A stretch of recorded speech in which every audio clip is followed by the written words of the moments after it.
नमस्कार। साकार agree institute के ऑनलाइन डिजिटल प्लेटफॉर्म पे आपका पुनः हार्दिक स्वागत है। आज जो अपने साथ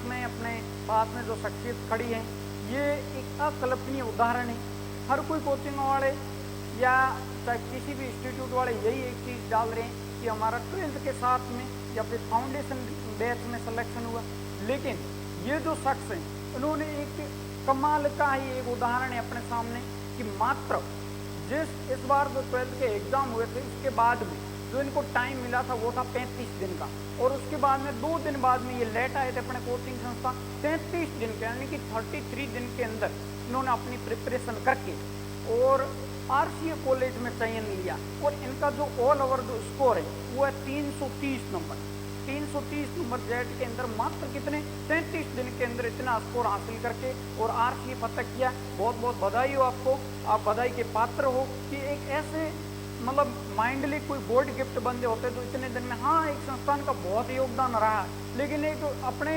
खुद में एक ऐसा डेडिकेशन दिखाया। तो मैं इनसे बात करने से पहले इनका स्वागत करेंगे अपन, उसके बाद में इनसे बात करेंगे कैसे तैयारी की, क्या रणनीति ऐसी रही होगी जो 33 दिन के अंदर एक संस्थान का नाम रोशन किया है, अपने स्कूल का नाम रोशन किया है, पूरे बाड़मेर का नाम रोशन किया। हर कोई ऐसे बोलते हैं कि हमारा 12वीं के साथ में, लेकिन ये 12वीं के बाद में, और 12वीं के बाद में भी कितने मात्र 33 दिन में। एक 12वीं में कोई अगर बड़ी सिटी बड़े शहरों के अंदर कोई बच्चा जाता है तो मान के चलो 1 लाख रुपए 1.5 लाख रुपए का खर्चा भुगतता है। और लेकिन इन्होंने क्या किया, 12वीं करके और 33 दिन के अंदर में अपना एक ऐतिहासिक रिजल्ट पेश किया है। इनके लिए एक बार पुनः आपका संस्थान की तरफ से बधाई के पात्र हो, और मैं इनका सम्मान करूंगा बागाराम का।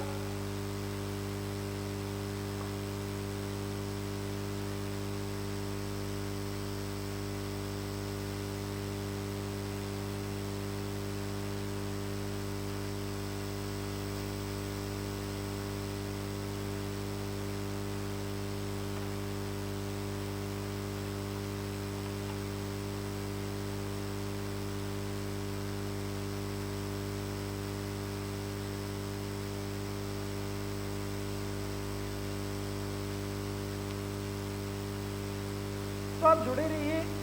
एक बार पुनः पूरा वीडियो जब तक एंड न हो, क्योंकि अपन इनसे वही चीज़ों की चर्चा करेंगे कि आपकी ऐसी कौन सी स्मार्ट स्टडी का तरीका रहा होगा कि उस स्मार्ट स्टडी की आपने फॉलो किया और आज एक बड़े संस्थान में पहुंचे हो, जहां हर एक बच्चे का ख्वाब होता है कि हम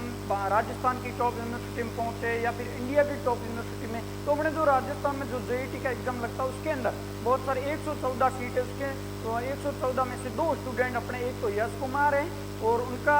ऑल 480 में से 400 नंबर आए हैं, और इनके 480 में से 330 नंबर आए हैं मात्र 33 दिन में। यश कुमार अपने लॉन्ग ईयर का स्टूडेंट है, लेकिन ये बागाराम में ये क्रेश कोर्स जो 33 दिन थे उसके अंदर तैयारी करके और अपने मुकाम को हासिल किया। तो बागाराम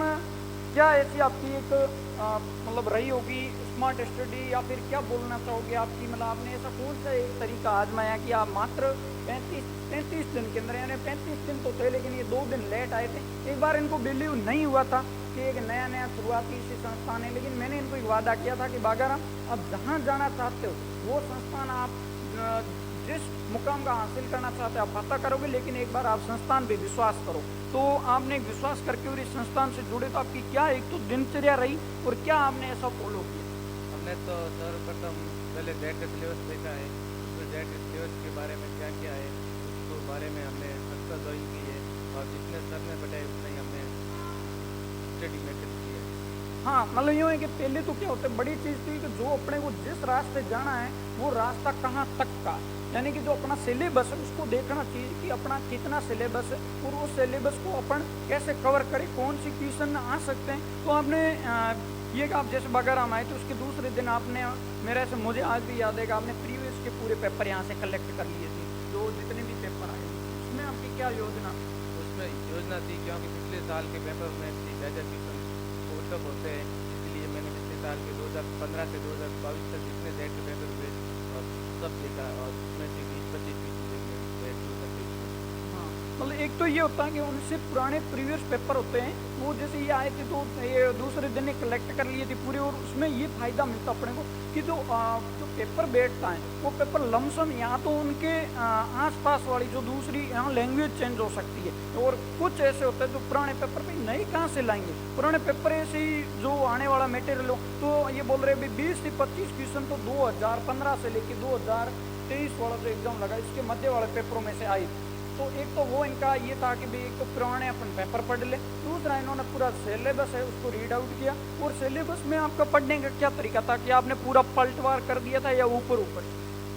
ऊपर से देखा है, पहले तो सिलेबस देखा है किस किस टॉपिक पे कैसे क्वेश्चन पूछे जा रहे हैं, पिछले सालों के पेपर में से देखा किस टाइप के क्वेश्चन आ रहे हैं, फिर उसी के हिसाब से स्मार्ट स्टडी प्रैक्टिस। हाँ मतलब ये है कि एक ऐसे भी नहीं होता कि 33 दिन के अंदर, इनको भी पता था कि 33 दिन के अंदर एक अपन इतना गहराई में उतरेंगे तो इतना गहराई में उतर नहीं पाएंगे, लेकिन इनका ये था कि जो टॉप मॉडल यानी कि जो टॉप जो क्वेश्चन जहाँ से पुटअप होने वाले जहाँ से पहले आए हुए उनके आसपास वाला जितना भी मटेरियल था उनको इन्होंने कैप्चर करने का पूरा प्रयास किया। तो अब है ना जो अभी यहाँ संस्थान के अंदर जो पढ़ रहे हैं बच्चे उनके लिए आप क्या एडवाइस दोगे, क्या इनको क्या करना चाहिए, जो अभी लॉन्ग ईयर में जो स्टूडेंट है उनके लिए आपकी क्या मतलब रहेगी कि उनको कैसे तैयारी करनी?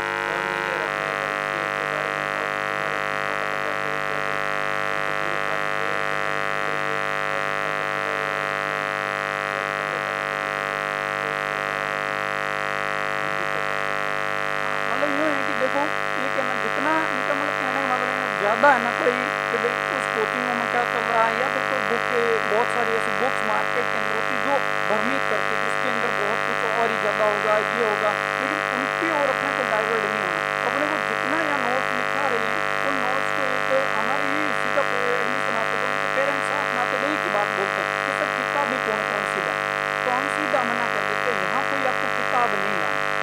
बस अगर आप लेके आते हो तो 11th और 12th की जो एनसीईआरटी बुक है वो लाने के लिए जो पेपर बना हुआ एनसीईआरटी नहीं आता, लेकिन उसके बावजूद उनको पूरा मना कर दिया जाता है कि आपको तो बस स्पाइरल बुक वाइडिंग वाले खाली रजिस्टर लाने, पूरा का पूरा हैंड रिटन नोट्स आपको ला दिए जाएंगे, बाकी कोई भी है ना आपको पूरी लिखवा देंगे, कोई ऐसा प्रिंटेड नोट नहीं दिया जाएगा, बस हाँ ये है कि डीपीपी दी जाती है, ये डीपीपी वो मटेरियल है वो दिया जाता है, बाकी इनको कोई प्रिंटेड नोट्स नहीं दिए जाते। लेकिन देखो अगर आपको एक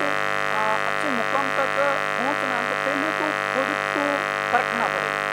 तो इन्होंने खुद की मेहनत के लिए जब ये संस्थान में ज्वाइन किया था तो मेरे को ऐसा लगा था कि भाई ये ऐसे क्यों कर रहे, मतलब एक अजीब से मतलब टीचर को बिल्कुल ऐसे टक टक की नज़र से देखते हुए कि टीचर के मुँह से कौन सा वर्ड निकल रहा है,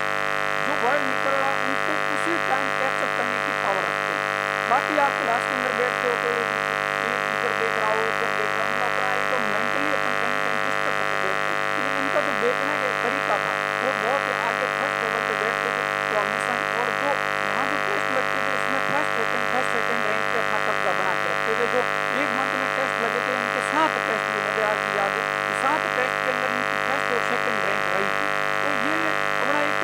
मतलब यूनिक स्टडी बोल रहे हैं, स्मार्ट स्टडी का तरीका था, बाकी इतना कोई कंपटीशन बोल रहे या फिर वो है कि अगर कोई बच्चा ये भी मैंने देखे बहुत सारे बच्चे ऐसे होते 2-2 सालों तक तैयारी करते रहते, इतना बड़ा भी कंपटीशन नहीं है, इतना टफ भी कंपटीशन नहीं है, बस इनको है ना अपने खुद को कैसे इसमें उलझाना है और इनको खुद को कैसे क्रैक करना है वो तरीके। बाकी आपका पेपर अटेंड करने का क्या तरीका रहा, ये भी एक क्वेश्चन बनता है अच्छा सा कि ये कोई इतने दिनों में इतनी प्रैक्टिस भी नहीं रही होगी, चलो सब कुछ पढ़ लिया, लेकिन ये पेपर अटेंड भी तो बहुत मायने रखता है, वो कैसे?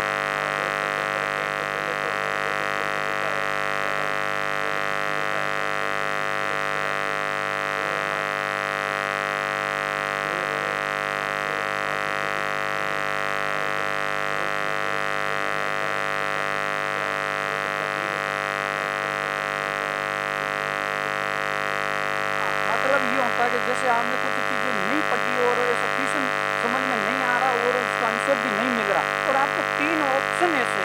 जो 3 ऑप्शन आपको ऐसे लग रहे हैं कि बिल्कुल ये उसका है ये उसका, तो आप जो चौथा ऑप्शन है उसको आप कर सकते हो, वो आपको आइडियाज मिल जाता है चौथा ऑप्शन करने का। तो ये इनका ही और ये भी तरीका है कि ऐसे करते करते आप काफ़ी क्वेश्चन कर सकते हो। अगर कोई बोलता है ना कि आउट ऑफ सिलेबस आ गया, हाँ आउट ऑफ सिलेबस आ गया क्या हो, आपने 3 ऑप्शन ऐसे आपको मिलेंगे जो आपके पढ़े हुए, तो पढ़े हुए ऑप्शन है उनको आप